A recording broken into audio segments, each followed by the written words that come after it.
Bismillahirrahmanirrahim. Assalamualaikum warahmatullahi wabarakatuh. Alhamdulillah, segala puji hanya kepada Allah Subhanahu wa taala. Allahumma shalli ala sayyidina Muhammad. Perkenalkan, nama saya Anggi. Kali ini saya akan mereview sebuah buku yang berjudul 15 Rahasia Melejitkan Bakat Anak. Nah, ini bukunya, penulisnya adalah Sinta Yudhistira. Nah, buku ini merupakan seri parenting yang ditulis oleh Sinta Yudhistira. Buku kali ini terdiri atas 272 halaman yang ditulis pada tahun 2020 oleh Sinta Yudhistira. Pada buku ini ada 3 bab. Yang pertama mengenal, kemudian yang kedua mencari, yang ketiga menumbuhkan dan melesatkan 15 rahasia. Pada akhir buku, Sinta Yudhistira juga menuliskan tentang catatan orang tua, kemudian contoh perkembangan bakat minat seni dari waktu ke waktu, dan beberapa referensi, juga ada rancangan bakat minat dari penulis ya. Di buku ini tuh kita bisa mengetahui secara terperinci lagi apa sih bakat, apa itu minat gitu ya, dan apa hubungannya dengan kecerdasan ya. Oke, saya review dari kata pengantar mungkin. Jadi di kata pengantar ini Sinta Yudhistira itu menceritakan tentang anak-anaknya, ya, tentang potensi anaknya. Kemudian ada juga dia mengatakan kekeliruan gitu ya saat mengarahkan anaknya. Tapi pada akhirnya dia menemukan cara seperti itu, cara untuk mengarahkan minat dan bakat anaknya tersebut, sehingga pada akhirnya dia menuliskan buku ini. Nah, pada bab mengenal, itu ada arti bakat, minat, dan intelijensi. Jadi apa sih bakat itu? Attitude atau bakat itu artinya adalah derajat kesiapan untuk belajar dan bekerja dengan baik di situasi tertentu atau di wilayah tertentu. Interest atau minat itu adalah perasaan positif terhadap sebuah aktivitas, objek, atau topik. Kemudian intelijensi itu adalah kecerdasan atau kemampuan mental secara umum. Nah, jadi menurut Sinta Yudhistira, mempelajari intelijensi, bakat, dan minat itu bukan hanya urusan psikolog atau guru bimbingan konseling saja. Kita semua, baik orang tua ataupun guru, perlu mengenal ya, meski cuma sekilas, sebagai bekal ilmu untuk merancang masa depan diri pribadi, anak-anak, dan keluarga kita. Mengapa demikian? Karena mengenal potensi kecerdasan dan bakat serta memahami kemana kecenderungan minat dan bakat itu akan membantu individu untuk memilih dan memilah fokus pilihan di masa kini serta masa depan. Tadi di bagian belakang buku kan dikatakan bahwa hanya 3% manusia di atas muka bumi ini yang serius merancang masa depannya. Nah, itu dikatakan oleh seorang motivator dan penulis buku-buku biografi yang terkenal yang bernama Carmine Gallo.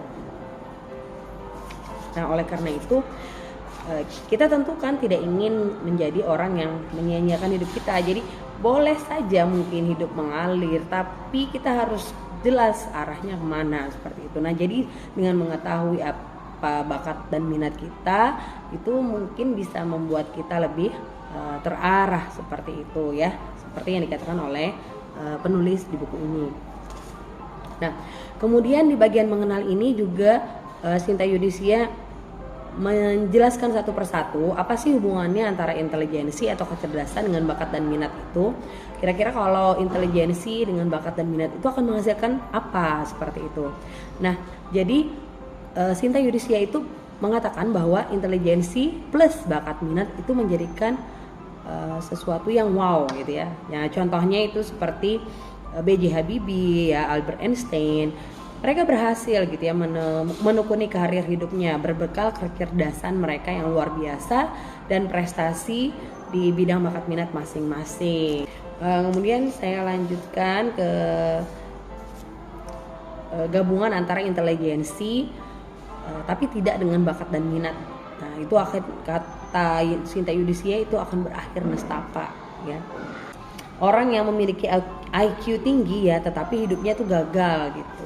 Adakah orang ber-IQ tinggi yang mengalami kegagalan hidup padahal memiliki ciri-ciri seperti yang dimiliki Mark Zuckerberg, Sergey Brin, Larry Page, atau Bill Gates? Nah, tidak banyak yang diungkapkan oleh media, namun ada beberapa kisah yang bisa memberikan cerminan ya. Nah, mungkin saya bacakan poin-poinnya saja. Contohnya seperti keluarga Einstein, kemudian keluarga Sidis ya.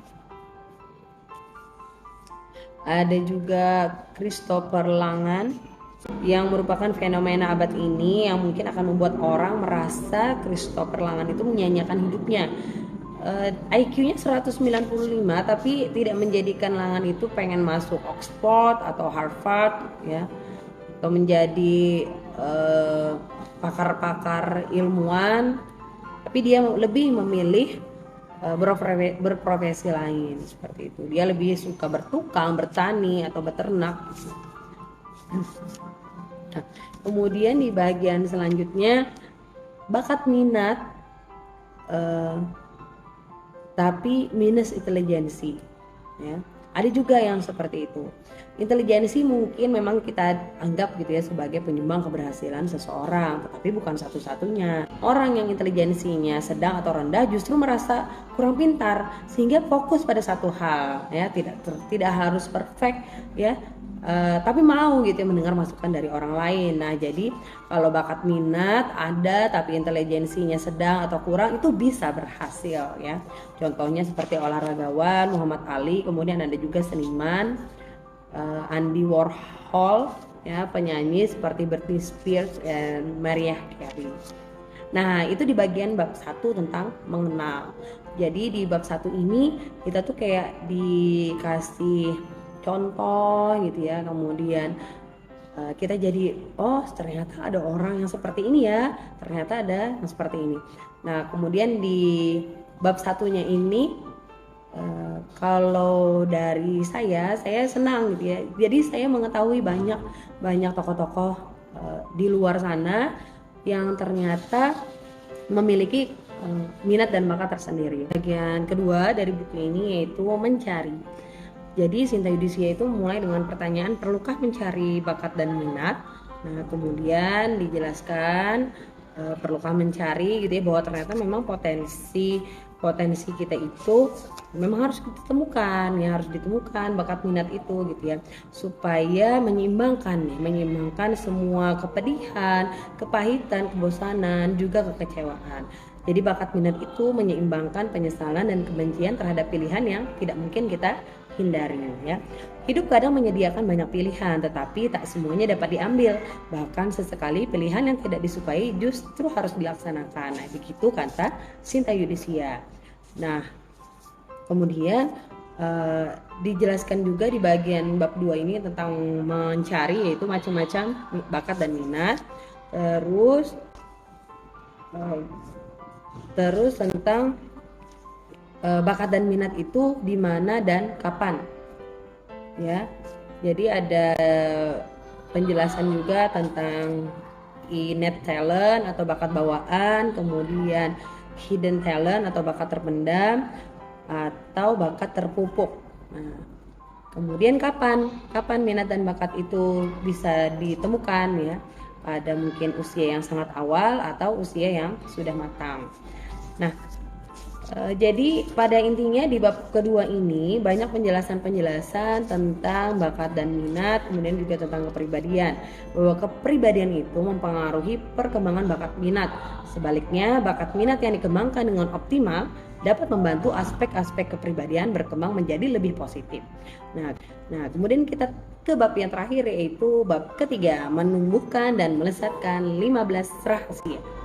15. Jadi ada 15 rahasia yang akan dijelaskan di bab 3 ini sesuai dengan judul buku ini. Pertama adalah menanamkan motivasi. Motivasi itu adalah kebutuhan, keinginan, minat, hasrat yang mendorong seseorang untuk mencapai tujuan tertentu. Kemudian yang kedua, mencari guru ya. Nah, mencari guru yang tepat nih sesuai dengan motivasi tersebut. Kemudian yang ketiga, jumlah latihan. jumlah waktu sangat tergantung pada target pencapaian. Jadi semakin berbakat, maka semakin memiliki semua daya dukung. Semakin singkat waktu yang dibutuhkan untuk berlatih hingga mencapai target yang diinginkan. Kemudian yang keempat, struktur latihan. Struktur latihan itu bisa ditentukan oleh individu sendiri, mengikuti satu institusi, atau mengikuti arahan guru yang terpercaya. Yang kelima, intermediate target adalah target tahap demi tahap yang dilakukan individu untuk sampai pada derajat optimal yang diinginkan. Bahasa yang kita kenal adalah step by step. Tiap bakat dan minat itu step by step-nya tentu berbeda-beda. Oleh karena itu sangat penting tadi yang pertama banget adalah untuk mencari tahu kira-kira minat dan bakat seseorang itu atau diri kita sendiri itu apa. Kemudian yang berikutnya, yang keenam adalah komitmen. Nah, komitmen ini adalah kata Sinta Yudhistira adalah bagian yang terberat. Nah, setiap orang pasti akan merasa jenuh. Oleh karena itu perlu sekali komitmen yang harus dibangun ya supaya tidak meredup. Itu adalah usia onset. Onset adalah istilah psikologis yang bermakna waktu kejadian pertama kali. Onset ini sangat penting, bukan hanya dalam arti perjalanan psikologis seseorang, tetapi juga dalam merancang dan meramal keberhasilan di masa depan. Kedelapan, perilaku adaptif. Sangat ditekankan nih oleh para peneliti dan para instruktur keahlian apapun. Tanpa perilaku adaptif, mustahil seseorang akan tahan terhadap disiplin dan setia terhadap komitmen yang dicanangkan. Jadi diharapkan seseorang yang memiliki bakat minat tertentu itu bersedia mengasahnya, meski harus bersusah payah, meski harus menderita, meski harus sakit hati dan berkorban banyak hal. Nah, perilaku adaptif apa yang dimaksud? Itu adalah resiliensi atau daya lenting, daya tahan, kesabaran. 9. Otodidak dan otonomi. Jangan meremehkan individu-individu termasuk anak-anak kita yang lebih memilih berlatih secara otodidak dan otonom dibandingkan harus mengikuti aturan guru yang dirasa membatasi ruang gerak. Siapa tahu ia memang jenis yang lebih suka mengembangkan dirinya dengan berpusat pada inti dirinya sendiri dibanding mendengarkan arahan. Yang ke-10, kompetisi.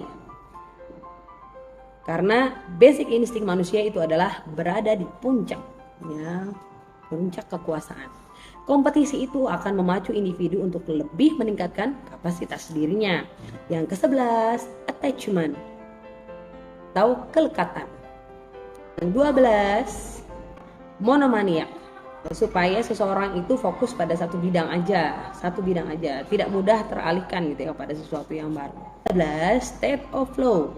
Tahapan ini tercapai ketika mulai terbiasa dengan aktivitas-aktivitas yang sesuai minat bakat.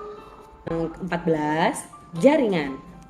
Nah, jaringan ini walaupun tidak harus, tapi ternyatanya ya jaringan ini penting nih untuk menyukseskan bakat dan minat tersebut. Terakhir adalah doa dan keberuntungan. Nah, sebagai individu, seseorang itu harus terus menemukan bakat minat terbaiknya.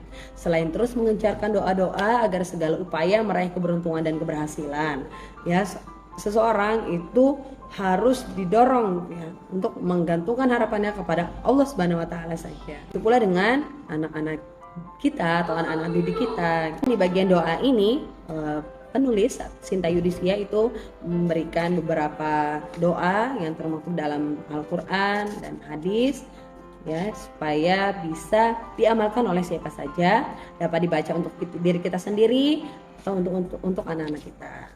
Nah, itu tadi 15 rahasia untuk melejitkan bakat anak.